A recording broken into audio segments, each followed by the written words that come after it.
하늘과 땅에 충만하신 하나님 아버지, 우리 예배 가운데 불러주셔서 감사합니다. 하늘의 영광을 이곳에 선포하셔서 어두운 우리 영을 밝히시니 감사합니다. 온 마음과 온 몸을 다해 아버지를 사랑하는 우리의 찬양과 신앙 고백 가운데 충만히 임재하옵소서.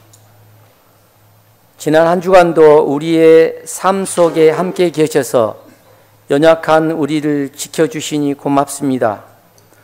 우리가 누리고 있는 평범하고 안락한 삶도 주께서 돌봐 주시지 않으면 한순간에 나락으로 떨어질 수밖에 없음을 고백합니다. 우리가 살고 있는 순간순간이 당연한 것이 아니라 주님의 은혜임을 고백하며 감사드립니다. 하나님께 큰 용서함을 받은 우리가 지난 한 주간 살면서 다른 사람의 허물을 용서함에 인색했습니다. 다름을 틀림으로 생각하여 공격적인 자세를 보였고 덕스럽지 않는 말로 이웃에게 상처를 주었습니다. 내 아픔만 생각하고 힘겹게 사는 이들을 위로하지 못했습니다. 잘못을 주 앞에 자복하고 회개하오니 용서하여 주시고 같은 잘못을 반복하지 않도록 은총을 내려주십시오. 주님, 우리나라를 위해 기도합니다. 대통령의 계엄 선포로 인한 혼란이 지속되고 있습니다. 참과 거짓이 바르게 구분되지 못하고 이익에 사로잡힌 억지 주장이 힘을 얻고 일부는 실천되고 있습니다. 하루속히 이 나라의 질서를 되찾아 주십시오. 창세전에 혼란했던 세상을 하나님 말씀으로 창조하여 질서를 주시고 보시기에 좋았더라고 말씀하셨듯이 우리나라도 질서를 회복하여 편안한 일상을 누리게 해주십시오. 이 과정에 우리를 평화의 도구로 사용하셔서 다른 생각을 가진 사람들일지라도 모진 말을 삼가하고 폭력을 자제하며 잠잠히 법의 판단을 기다리고 결과에 승복하는 마음을 주시옵소서. 이 시련을 우리 국민이 슬기롭게 극복하여 누구도 흔들지 못하는 참된 민주주의가 더욱 굳건히 뿌리내리게 해주십시오. 지금은 사순절 기간입니다. 우리와 늘 함께 계시는 성령님, 우리를 구원하기 위해 독생자 예수를 내어주는 하나님의 사랑을 마음으로 느끼기 원합니다. 죽음 앞에 고뇌하고 손과 발에 못 박혀 십자가에 매달린 예수님의 고통이 내 고통으로 느껴지기 원합니다. 예수 안에서 거듭나 빛된 삶을 살기 원합니다. 우리 교우들 중에는 병마와 씨름하고 있는 사람들이 있습니다. 주님이 찾아가 위로하여 주시고 의사가 정확한 원인을 찾고 치료할 방도를 생각나게 해주십시오. 간병하는 가족들도 지치지 않게 하시며 하나님 앞에 더 가까이 나아가는 기회가 되게 하시고 시련을 겪은 후에 정금같이 단련되게 하여 주십시오. 오늘 말씀을 전하는 장관철 목사님을 위해 기도합니다. 영육간에 강건하게 하시며 우리가 말씀을 들을 때 큰 울림이 있게 하시고 작정하게 하시며 생활을 통해 실천하게 해주십시오. 김준영 목사님과 교사로 봉사하는 선생님들을 강건하게 붙잡아 주시고 교회 학교에 큰 부흥이 있기를 소망합니다. 아름다운 찬양을 드리는 성가대와 새가족반, 성경 필사반, 성경 통독반, 무진 독서반, 서신반의 활동이 내실 있고 활동 가운데 기쁨이 충만하기를 원합니다. 이 모든 말씀을 우리를 죄에서 구원하여 주신 예수님의 이름으로 기도드립니다. 구약성경 출애굽기 4장 10절입니다. 모세가 여호와께 아뢰되 오 주여 나는 본래 말을 잘하지 못하는 자니이다. 주께서 주의 종에게 명령하신 후에도 역시 그러하니 나는 입이 뻣뻣하고 혀가 둔한 자니이다.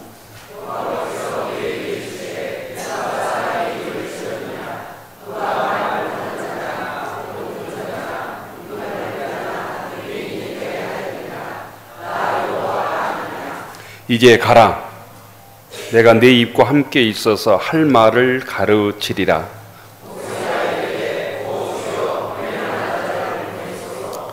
여호와께서 모세를 향하여 노하여 이르시되 레위 사람 내 형 아론이 있지 아니하냐.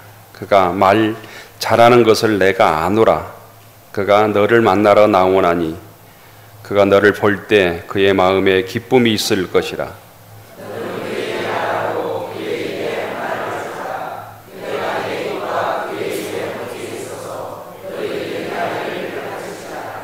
그가 너를 대신하여 백성에게 말할 것이니 그는 내 입을 대신할 것이요 너는 그에게 하나님같이 되리라. 너는 이 지팡이에 손잡고 이곳으로 이적을 행할지니라. 아멘. 복된 주일에 주예전에 나오신 모든 교우들을 주의 이름으로 축복합니다. 옆 사람 인사하십시다. 반갑습니다. 잘 나오셨습니다. 주님의 평화가 여러분에게, 주님의 평화가 성가대원들에게, 여호와를 앙망하는 자는 새 힘을 얻으리라.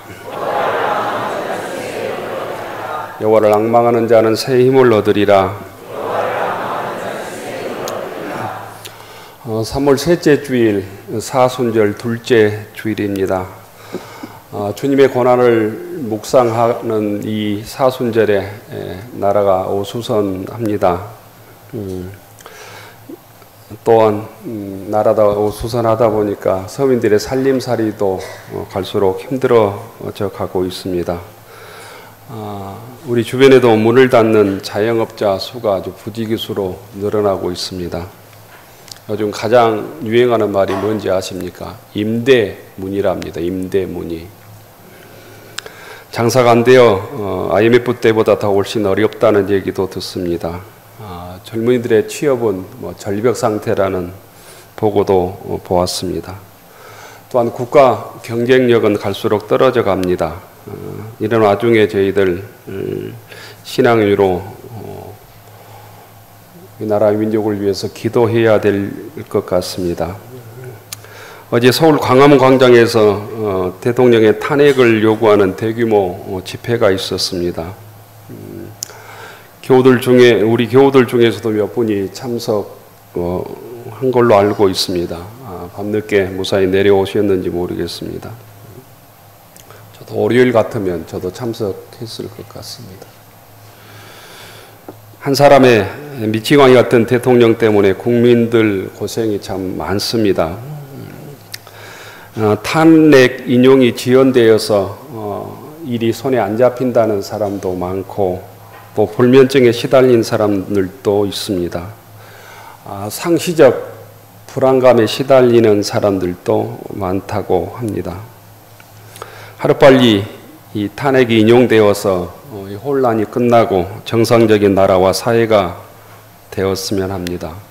저희들이 먼저 이를 위해서 깨어서 기도하고 또 어려움 중에 있는 이웃들을 위해서 또 기도해야 될 것 같습니다. 대통령의 위치는 국론을 통합하고 국민들의 복지와 민생을 책임지는 자리입니다. 자신의 뜻대로 되지 않는다고 비상계엄령을 내려 내란을 일으켜놓고 지금도 우리나라 대통령은 아무 잘못이 없는 것처럼 행세하고 있습니다. 국론을 분열하고 끊임없는 거짓말로 국민들을 우롱하고 있습니다. 안타까운 것은 일부 국민들이 극우 유튜브에 현혹되어 가짜 뉴스에 부화내동하고 있는 현실입니다. 우리 무진교 교우들 중에도 이런 데 현혹되어 있는 교우들이 있을까 걱정이 됩니다. 또한 신앙과는 먼 일부 기독교 교회 종교 지도자, 정확하게는 종교 사업자라고 말해야 될 것 같은 그런 잘못된 목사들에게 속아 영적인 노예가 되어 있는 교인들도 갈수록 늘어가고 있습니다. 종교가 타락하면, 종교가 잘못되면 어떻게 사회에 해악을 끼치는지 우리는 똑똑히 보고 있습니다. 그들은 끊임없이 가짜 뉴스를 생산하고 폭력을 선동합니다. 그들은 성경에 나오는 사탄과 마귀와 다를 바 없습니다. 더욱이 과관인 것은 국민들의 모습이라는 정치인들이 자신들의 욕심을 위해서 그들의 선동을 지지하고 있는 현실입니다. 여기 일부 극우 기독교인들이 주님의 말씀과는 아무 상관없는 사이비 종교 지도자들에게 가스라이팅 되어서 정치 선동에 앞장서고 있는 현실이 안타깝습니다. 신앙이 보수적일 수도 있고 조금 더 진보적일 수도 있겠습니다. 정치에서도 진보적인 입장을 견지할 수도 있고 보수적인 입장을 견지할 수도 있겠죠. 하지만 극우와 극자, 곧 이 사회를 부정하고 사회를 파괴하는 것으로 자신의 목적을 이루려고 하는 것은 어떤 것으로도 합리화될 수 없는 것입니다. 성경에 의하면 기독교인들은 세상에서 애언자적인 사명을 감당해야 합니다. 세상에서 애언자의 목소리를 내는 일은 자신들의 욕심을 위해서 잘못된 정치와 야합하고 종교와 정치를 혼합하는 것이 아니라 정치가 국민들을 위해 봉사할 수 있도록 감시하고 비판하고 기도하고 주님의 의로운 뜻을 선포하는 데 있습니다. 불의에 저항하는 데 있습니다. 주님의 의로운 뜻을 세상에 드러내는 데 있습니다. 그것이 종교가 정치에 해야 할 일입니다. 그것이 교회가 정치인들에게 해야 할 일입니다. 교우 여러분, 우리는 분명하고 확실하게 알아야 합니다. 국민에게 총을 겨누는 대통령은 대통령의 권위를 상실하는 것이죠. 대통령이 아닌 것입니다. 국민을 분열시키고 갈라치게 하는 대통령은 대통령이 될 자격이 없는 것이죠. 사탄의 괴수일 뿐인 것이죠. 차별과 혐오를 퍼뜨리는 기독교인은 또한 그런 면에서 기독교인이 아닙니다. 왜냐하면 그 모습이 예수님의 말씀과는 전혀 상관이 없기 때문입니다. 주의 말씀과는 동떨어져 있기 때문입니다. 지금 한국 기독교 상황에 몇 교회에 뿌리를 두고 있는 극우 기독교인들은 북한을 혐오하고 중국을 혐오하고 이슬람을 혐오하고, 그런데 그 혐오하는 논리와 근거가 전혀 없습니다. 인종을 차별하고 약자를 혐오합니다. 이런 사람들은 예수님과는 전혀 상관없는 사람들입니다. 기독교인이라고 말할 수 없다는 거예요. 그냥 사이비 종교인들 뿐입니다. 주님께서는 천국에서 이렇게 말할 것입니다. 나는 저 사람들을 도무지 알지 못한다. 기독교는 약자와 연대하고 불의에 항거하고 소외된 자들을 보호하는 것이 기독교의 정신이고 주님의 정신입니다. 이 부분에서 한치도 흔들림이 없어야 합니다. 그런 잘못된 유혹에 넘어가서는 안 된다는 거예요. 잘못된 극우 유튜버의 현혹에 넘어가서는 안 된다는 것입니다. 우리는 혐오와 분열과 배제의 말과 몸짓에 휩쓸리지 않고 어둠과 맞서서 빛을 드러내야 합니다. 주님의 빛을 받아서 이 땅에 정의를 세우는 사람들이 이 땅에 봄을 가져오는 사람들입니다. 그런 사람들이 세상의 희망입니다. 그래도 각박하고 부박한 시대에 자기 속에서 주님의 사랑으로 생명을 싹 틔우는 사람들이 곳곳에 있습니다. 이런 사람들이 무진교회 교우들이 되기를 바랍니다. 그런 사람들이 주님께서 말씀하시는 하나님의 아들들이고 자녀들입니다. 이 시대의 희망입니다. 무진교회가 이 어두운 시대에 이 주님의 빛을 가지고 믿음의 싹을 심고 희망의 빛을 드러내는 희망의 교회로 우뚝 설 수 있기를 주의 이름으로 축원합니다. 오늘 성경 본문에서는 하나님의 명령에 거부하는 모세를 만나게 됩니다. 모세는 결국 하나님의 야단을 맞고서야 어쩔 수 없이 출애굽의 사역에 참여하게 됩니다. 출애굽기 우리가 4장 10절부터 17절까지 읽었는데 1절부터 9절까지 보면 하나님께서 모세를 불러서 출애굽의 사명을 감당하라 이렇게 그냥 말하지 아니하시고 세 가지 이적을 보여주십니다. 세 가지 기적을 보여주십니다.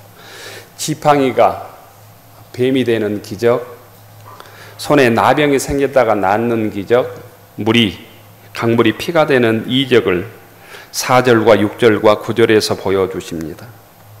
이 세 가지 이적을 모세는 경험하고 후에 하나님, 그럼에도 불구하고 나는 말을 잘못합니다. 이렇게 핑계를 오늘 10절에서 댑니다.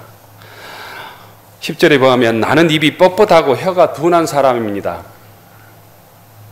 새 번역에 의하면 나는 입이 둔하고 혀가 무딘 사람입니다. 공동 번역에 보면 나는 말이 느리고 혀가 둔한 사람입니다. 이렇게 변명합니다. 하지만 하나님은 결코 모세를 포기하지 않으십니다. 하나님은 모세의 입과 함께 할 말을 가르치겠다고 오늘 12절에 말씀하고 말 잘하는 너희 형 아론이 있지 않느냐 이렇게 말씀하십니다. 그를 위해 형 아론을 대변인으로 붙여주실 것을 약속하고 있습니다. 이렇게 해서 모세는 5번이나 거역했던 변명을 종결하고 지팡이를 들고 출애굽의 현장으로 나가게 됩니다. 신학자들마다 의견은 다르지만 모세에게는 언어 장애가 있었던 것으로 짐작을 합니다. 실제로 모세가 언어 장애가 있었다면 하나님의 말씀을 전하는 이 대언자가 될 수 없는 결정적인 흠결을 가지고 있는 것입니다. 대통령의 대변인인데 말을 더듬거리면 이 대변인을 할 수가 없는 것처럼 하나님의 대언자인데 말을 잘못한다면, 언어 장애가 있다면 대변자를 할 수 없는 거죠. 하나님의 대언자를 할 수 없는 결정적인 흠결이 있는 사람입니다. 세상의 기준으로 보면 이런 사람이 하나님의 대언자 역할을 할 수 없습니다. 누가 이런 사람을 대변인으로 뽑겠습니까? 여당과 야당 대변인 중에 말 못하는 사람이 있던가요? 그런데 모세가 한 가지 이해하지 못하고 있었던 점이 있습니다. 하나님께서는 모세를 선택하신 이유가 그것 때문이라는 거예요. 말을 잘못하기 때문이라는 거예요. 말을 더듬기 때문이라는 사실이었습니다. 모세는 하나님의 말씀을 전하는 대언자, 즉 하나님의 말씀을 대신하여 말하는 사람입니다. 그렇다면 모세에게 가장 필요한 것은 자기 생각을 논리 정연하게 훌륭한 언변으로 말하는 것이 아니었다는 거예요. 대변인, 대언자는 자기가에게 말하는 사람, 우리나라로 보면 대통령 또 여야 대표의 뜻을 정확하게 전달하는 사람이 대변인이라는 것입니다. 하나님의 말씀을 가장 정확하게 바르게 정직하게 대언하는 사람이 대언자입니다. 자기 말을 하는 사람이 아니라는 것입니다. 하나님 말씀의 대언자에게 가장 중요한 것은 하나님의 뜻을 가장 바르게 말하는 것입니다. 선포하는 것입니다. 증언하는 것입니다. 목사도 내 말을 하는 것이 아니라 하나님의 말씀을 증언하는 증언자입니다. 웅변으로 군중을 사로잡는 사람들은 성경의 예언자가 아닙니다. 이사야도 에레미야도 모두 자신이 말하는 능력을 의심했습니다. 나는 어린아이입니다. 이사야는 그렇게 고백했습니다. 웅변으로 군중을 휘어잡을 수 있는 사람들은 종종 폭군이거나 독재자들이 훨씬 많았습니다. 최고의 지상, 최고의 운병가는 독일의 아돌프 히틀러 아니었습니까? 그런 사람들은 권력을 유기 위해서 자신의 말을 사용했습니다. 우리나라 탄핵된 대통령도 1시간이면 50분을 자기 얘기만 한다고 하는 얘기가 들리지 않습니까? 하나님께서는 군중이 듣고 싶어하는 말을 자기 목소리로 말하는 사람을 선택하지 않고 자신의 말을, 하나님의 말을 정직하게 전할 대언자를 선택하는 것입니다. 그래서 하나님께서는 자신의 부족함을 잘 알고 있는 사람, 하고 싶어서가 아니라 어쩔 수 없이 해야 하기 때문에 말을 전하는 사람, 군중이 듣고 싶어 하지 않지만 재앙으로부터 구원하기 위하여 욕을 먹으면서도 담대하게 정직하게 하나님의 뜻을 가감 없이 전달할 사람을 찾았던 것입니다. 그런 의미에서 모세에게 가장 큰 약점은 하나님께는 가장 큰 강점이었던 것이죠. 사실 하나님께서 보시기에 문제가 그 둔한 입술은 문제가 되지 않았던 것입니다. 현대인 중에 영국 사람들이 가장 존경하는 사람이 이 영국의 총리 윈스턴 처칠이라고 합니다. 이 처칠은 2차 세계대전 중에 총리가 되어서 연합군을 승리로 이끈 전쟁 영웅입니다. 그런데 처칠은 놀랍게도 두 가지 약점이 있었다 합니다. 혀가 짧아서 발음을 정확하게 하지는 이 혀가 짧은 것과 말을 더듬는 두 가지의 약점이 있었답니다. 이 처칠은 그런 의미에서 정치인이 되기에는 치명적인 약점을 가지고 있었답니다. 그런데 처칠은 성인이 되어서도 그 약점을 극복하지 못했다고 합니다. 모세의 표현을 빌리자면 처칠은 입이 뻣뻣하고 혀가 둔한 사람이었습니다. 그런데 이 처칠은 입이 뻣뻣하고 혀가 둔한 사람이었기 때문에 연설할 내용을 미리 준비하고 사전에 작성하고 수시로 고치고 마지막 문장을 다듬어서 최선을 다해서 정확하게 전달했답니다. 말이 유창하지 않았기 때문에 가능한 짧은 단어를 사용했고 멈춤과 침묵을 극적으로 삽입했고 시적인 단어들을 사용했다고 합니다. 그 결과 말은 잘못했지만 처칠은 유명한 연설가가 될 수 있었습니다. 처칠의 연설, 특히 제2차 세계대전 중에 라디오를 통한 그의 연설은 중국 사람들을 하나되게 하고 일깨우는데 가장 큰 역할을 했답니다. 그래서 사람들은 처칠을 보고 그는 말을 동원하여 전투에 투입했다라고 극찬을 들을 수 있었답니다. 영어를 동원하여 전투에 투입했다. 이런 극찬을 들었다고 합니다. 옥구슬 굴러가던 말을 잘할 수 있으면 그게 축복이고 은사이지만 그렇다고 해서 그 은사가 있다고 해서 하나님께 쓰임받을 수 있는 것은 아니라는 것입니다. 모세는 타고난 지도자가 아니었습니다.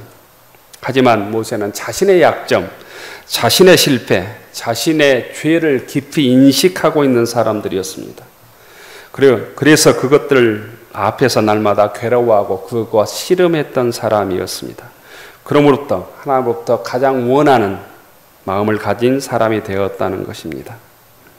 시편 51편 17절에 보면 하나님께서 구하시는 제사는 상한 심령이다. 하나님께서 원하시는 제사는 소를 많이 잡는 것이 아니라 상한 심령이다. 하나님께서 상하고 통회하는 마음을 멸시하지 않는다. 이렇게 기록하고 있습니다. 하나님께서 원하시는 제물은 세번역에 의하면 찢긴 심령이다. 하나님께서 원하시는 마음은 겸손하게 뉘우치며 회개하는 마음이다 라는 거예요. 이런 마음이 모세에게 있었기 때문에 말을 잘못했지만 모세는 쓰임을 받았던 것이죠. 사람은 자신이 잘났다고 오만해질 때 그 오만이 화를 불러옵니다. 이 나라 대통령이 그꼴이죠. 하지만 하나님은 내가 지혜 있는 자들의 지혜를 멸하고 총명한 자들의 총명을 폐하리라. 하나님께서는 세상에 미련한 것들을 택하사 지혜 있는 자들을 부끄럽게 하려 하시고 세상에 약한 것들을 택하사 강한 것들을 부끄럽게 하시며 하나님께서 세상에 천한 것들과 멸시받는 것들과 없는 것들을 택하사 있는 것들을 폐하려 하신다. 이렇게 말씀하시고 있습니다. 하나님께서는 자신의 실패 앞에서 상한 심령과 통회하는 마음, 겸손히 뉘우치며 회개하는 그 마음을 받으시고 약점이 있어도 불러서 사용하신 줄로 믿습니다.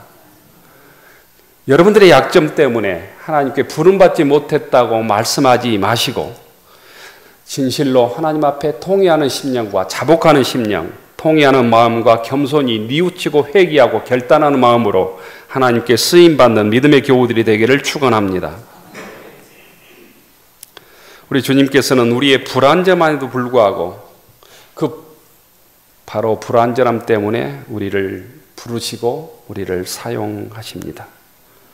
사도 바울은 고린도후서 12장 9절에서 이렇게 고백했습니다.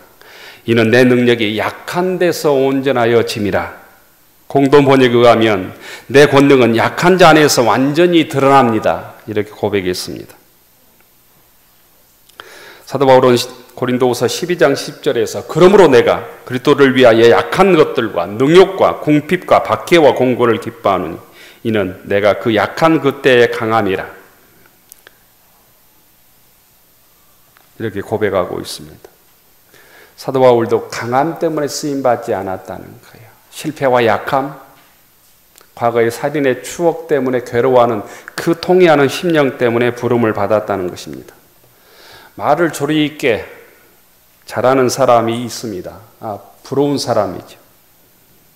똑같은 말이라도 재미있게 말 잘하는 것을 타고난 사람들이 있습니다. 그 은사이기도 하고 부러움의 대상이기도 합니다. 그런 사람들이 말하면 재미있고 또 똑같은 말이라 할지라도 그럴듯하고 실감이 가지요. 이 땅에서 우리가 살면서 키가 크고 잘생긴 외모를 가지고 태어났다면 얼마나 큰 복인지 모릅니다. 유치원 원아들도 예쁜 선생님만 좋아한답니다. 하물며 이 땅에 사는데 튼튼한 몸, 훤칠한 키, 아름다운 외모가 얼마나 큰 무기인지 모릅니다. 하지만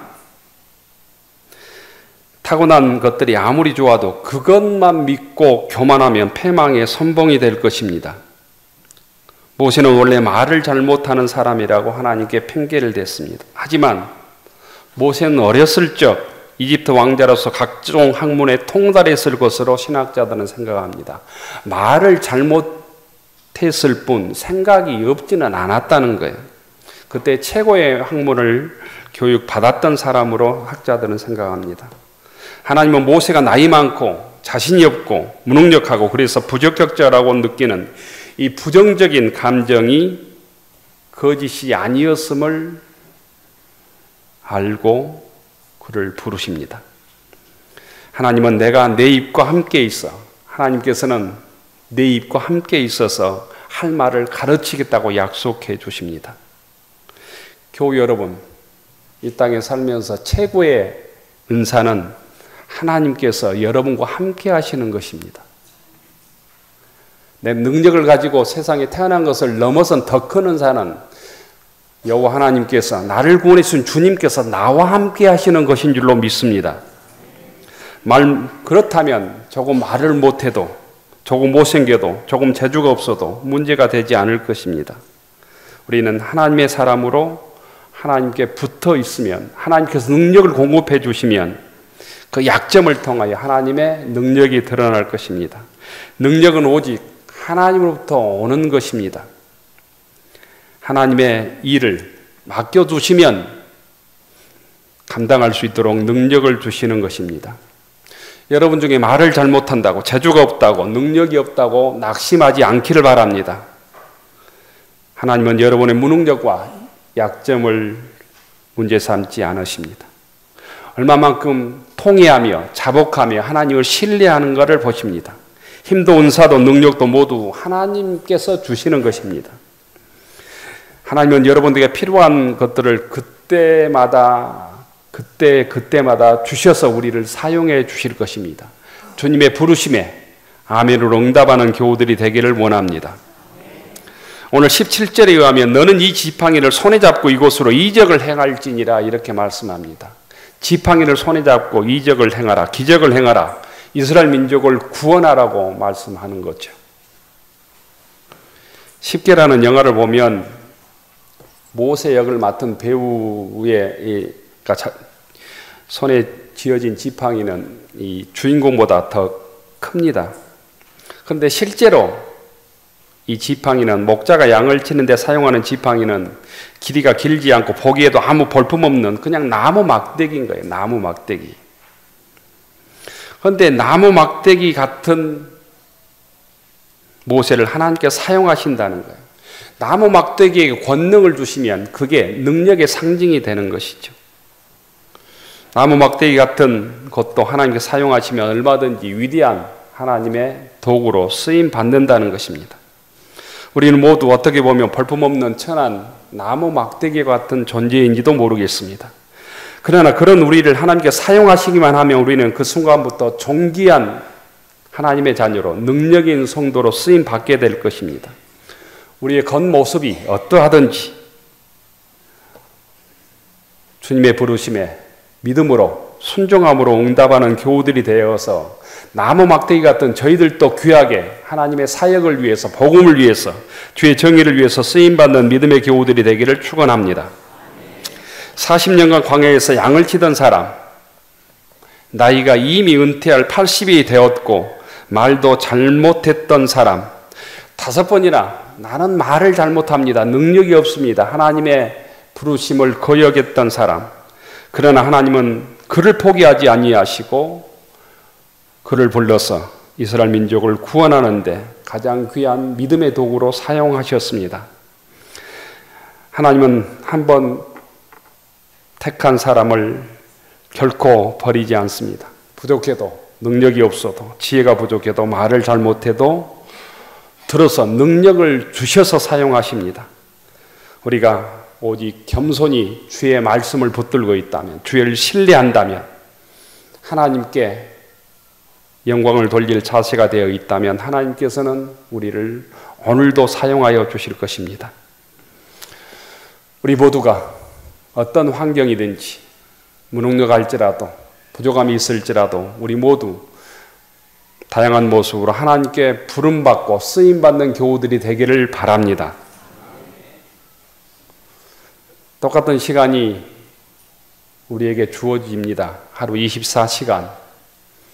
하나님께 쓰임받는 일보다 더 귀한 일이 없습니다. 돌아보면 누워있든 먹고 자든 즐기든 똑같은 시간은 흘러가게 되어 있습니다. 우리 인생이 조금 고달프더라도 하나님께 쓰임받았다면, 또 쓰임받고 있다면, 앞으로 쓰임받은다면 그 존재는 아주 복된 존재, 귀한 존재가 될 것입니다. 우리의 부족함 때문에 허송세월할 것이 아니라 우리의 부족함 때문에 더욱 귀하게 쓰임받는 무진교회 교우들이 되기를 주의 이름으로 축원합니다. 기도합시다.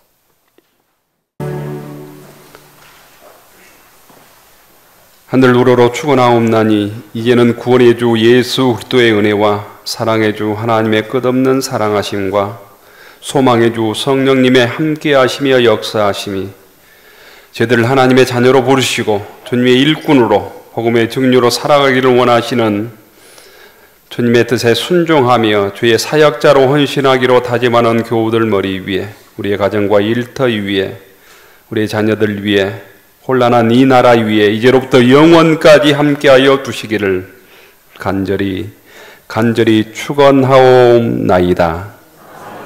아멘.